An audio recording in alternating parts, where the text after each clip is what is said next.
やっぱりだから戦後になっても靖国お父さんの死は無駄じゃなかったっていうことを子供に教え込んでしつこく靖国を称えたって今称え続けてるわけよね。最近になってこの人からこの本をもらって点でショックなわけなんだけどね。戦後のことあんまりよく知らなかった。58年に終わったってことはその考え広く通用したの靖国が存続する、その靖国ほら国営化の問題とかいろいろあったでしょ。少なくとも靖国があり続けることは確かだし、もう安心って批判もあったんだろうね。今更遺族を集める、もう遺族も大きくなっちゃってるわけだから、この人が58年いた時中学3年生だったっていうわけでしょ。そうすると58年60年になってくれば遺族ももう遺族というか維持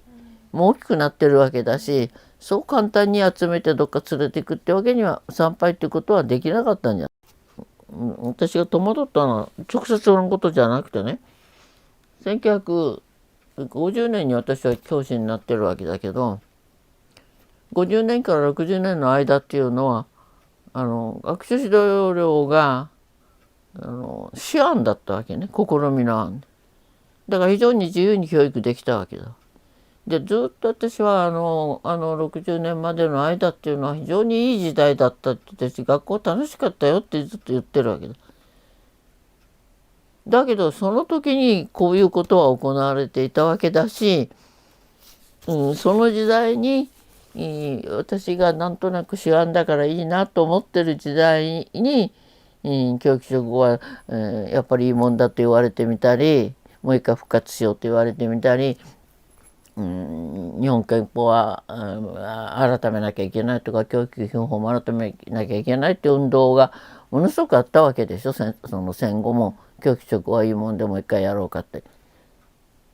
でそういうのあったけれど手腕であった時期っていうのはそういうものを